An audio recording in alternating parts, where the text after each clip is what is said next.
Assalamualaikum warahmatullahi wabarakatuh. Kami dari kelompok 8 Prodi S1 Kimia Universitas Negeri Surabaya yang melaksanakan praktik kerja lapangan di PT Petro Jordan Abadi. Kami beranggotakan 3 orang. Yang pertama ada Ananda Tiaram dan Ahmad Alman Faluti dengan NIM akhir 143. Kemudian saya sendiri Citra Nur Maulidia dengan NIM akhir 152 dan juga Zumratu Syahrul Mahmuda dengan NIM akhir 159. Kami melaksanakan PKL selama kurang lebih 4 bulan yang dimulai dari tanggal 5 Februari 2026 sampai dengan 1 Juni 2026.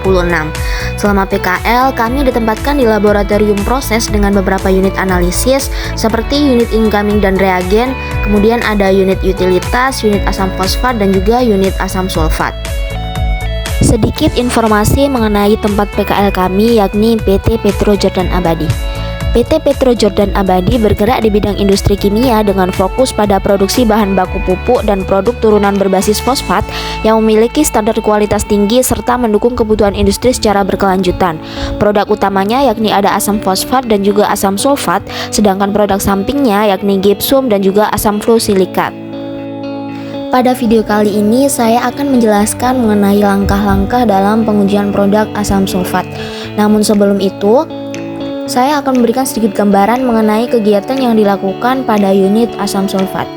Unit asam sulfat bertugas melakukan pengujian terhadap bahan baku maupun produk untuk memastikan kualitasnya memenuhi standar yang telah ditetapkan.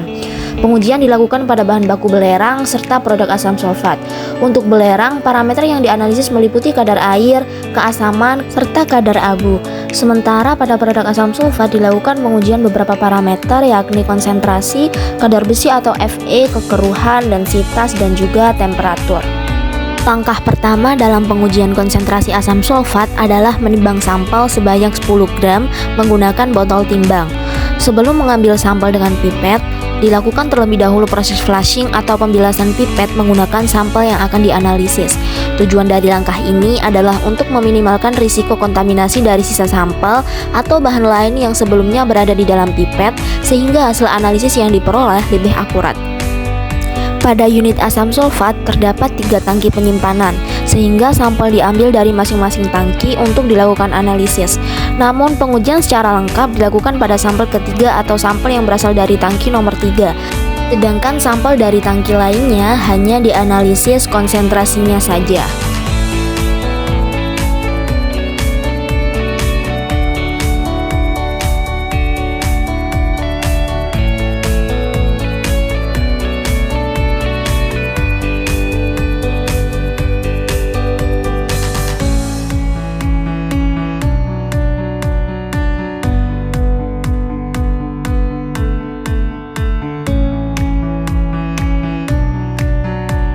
Selanjutnya disiapkan 3 buah labu ukur 500 ml yang telah diisi dengan air suling.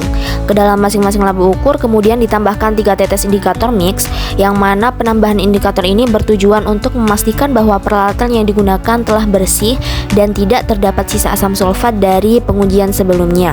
Kondisi tersebut dapat diamati melalui perubahan warna yang terjadi setelah penambahan indikator. Apabila larutan berubah warna menjadi ungu, hal ini menunjukkan bahwa masih terdapat sisa asam sulfat, dan juga sebaliknya, apabila larutan berwarna biru, maka dapat dipastikan bahwa peralatan telah bersih dan bebas dari sisa asam sulfat sehingga siap digunakan untuk analisis. Indikator mix yang digunakan merupakan campuran indikator metil merah dan juga metilen blue dengan rentang perubahan pH sekitar 4,4 hingga 7. Oleh karena itu, indikator ini dapat digunakan untuk mendeteksi keberadaan sisa asam sulfat yang masih tertinggal pada peralatan sebelum proses analisis dilakukan.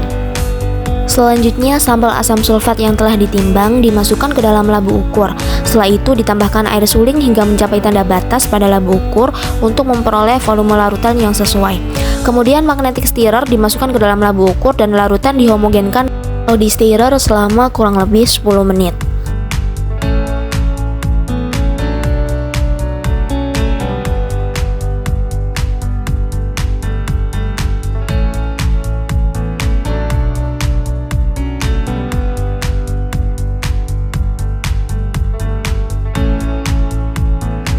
Pada sampel nomor 3 dilakukan pengujian kekeruhan menggunakan alat turbidimeter.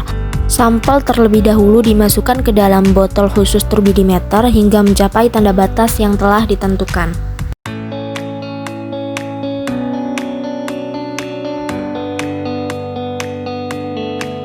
Sebelum dilakukan pengukuran, permukaan botol dilap menggunakan tisu untuk menghilangkan debu, noda atau sidik jari yang dapat mempengaruhi hasil pembacaan. Setelah sampel siap, instrumen dinyalakan dengan menekan tombol power. Ketika alat telah siap digunakan, botol turbidimeter yang berisi sampel dimasukkan ke dalam ruang pengukuran dan ditekan read untuk memulai pembacaan. Berdasarkan hasil pengukuran diperoleh nilai kekeruhan sebesar 2,1 NTU yang mana masih memenuhi spesifikasi mutu untuk produk asam sulfat. Selanjutnya dilakukan pengujian kadar besi atau Fe pada sampel asam sulfat nomor 3. Tahap pertama adalah memasukkan sekitar 40 ml air suling ke dalam Erlenmeyer. Setelah itu sampel asam sulfat ditimbang sebanyak 5 gram yang kemudian dimasukkan secara perlahan ke dalam Erlenmeyer yang telah berisi air suling. Penambahan air terlebih dahulu ini sebelum asam merupakan langkah yang sangat penting dalam prosedur keselamatan kerja laboratorium. Hal ini karena proses pengenceran asam sulfat bersifat eksoterm yang menghasilkan panas dalam jumlah yang cukup besar. Ketika asam ditambahkan ke dalam air, panas yang terbentuk dapat diserap oleh volume air yang lebih besar sehingga kenaikan suhu terjadi secara lebih terkendali. Sebaliknya, apabila air ditambahkan ke dalam asam pekat, panas yang dihasilkan dapat menyebabkan air mendidih secara tiba-tiba dan menimbulkan percikan yang berbahaya. Kemudian ditambahkan dengan KMNO4 sebanyak 7 tetes yang bertujuan untuk mengoksidasi ion Fe2 menjadi Fe3. Bentuk Fe3 lebih stabil dan mampu membentuk senyawa kompleks berwarna dengan ligan tiosianat sehingga dapat digunakan pada tahap analisis selanjutnya. Setelah itu dilakukan pemanasan di atas hot plate selama 15 menit. Sambil menunggu proses pemanasan pada pengujian kadar Fe, analisis penentuan konsentrasi asam sulfat dapat dilakukan secara bersamaan pada ketiga sampel yang telah disiapkan. Tahap pertama yang dilakukan adalah dengan memipet larutan sampel sebanyak 10 ml ke dalam masing-masing Erlenmeyer berukuran 250 ml yang sebelumnya telah diisi sekitar 100 ml air suling dan ditambahkan dengan beberapa tetes indikator mix sebagai penunjuk titik akhir titrasi.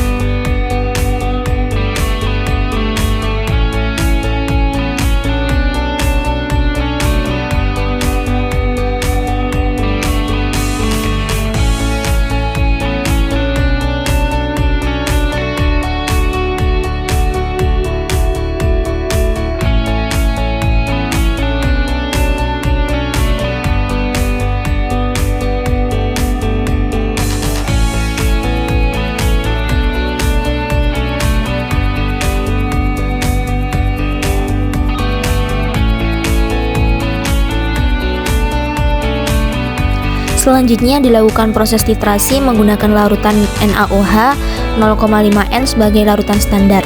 Titrasi dilakukan hingga terjadi perubahan warna larutan dari ungu menjadi hijau muda atau soft green yang menandakan bahwa titik akhir titrasi telah tercapai. Metode yang digunakan merupakan titrasi asam basa, di mana asam sulfat dalam sampel bereaksi dengan larutan basa standar NaOH. Volume NaOH yang digunakan selama titrasi kemudian digunakan untuk menghitung konsentrasi asam sulfat dalam sampel. Berdasarkan spesifikasi mutu yang ditetapkan, konsentrasi produk asam sulfat yang diharapkan adalah minimal 98%, sehingga hasil analisis harus memenuhi nilai tersebut untuk memastikan kualitas produk tetap sesuai standar.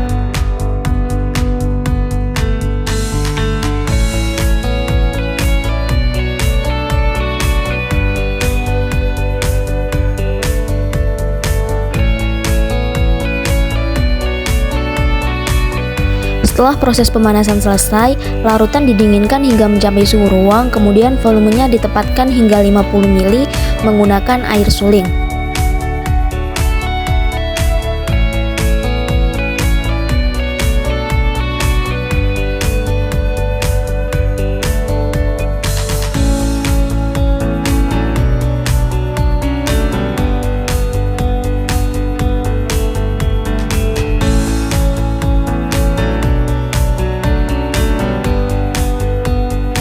Selanjutnya ditambahkan 10 ml larutan KCNS 20% dan larutan dikocok hingga homogen.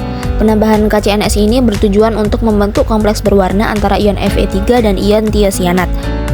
Semakin tinggi konsentrasi ion besi dalam larutan, maka semakin pekat warna merah yang terbentuk, sehingga intensitas warna berbanding lurus dengan kadar besi yang terkandung dalam sampel. Setelah kompleks terbentuk, larutan segera diukur absorbansinya menggunakan spektrofotometer UV vis pada panjang gelombang 520 nanometer. Pengukuran dilakukan sesegera mungkin untuk menghindari perubahan intensitas warna akibat ketidakstabilan kompleks yang dapat mempengaruhi keakuratan hasil analisis. Nilai absorbansi yang diperoleh kemudian digunakan untuk menentukan kadar Fe dalam sampel berdasarkan kurva kalibrasi yang telah dibuat sebelumnya.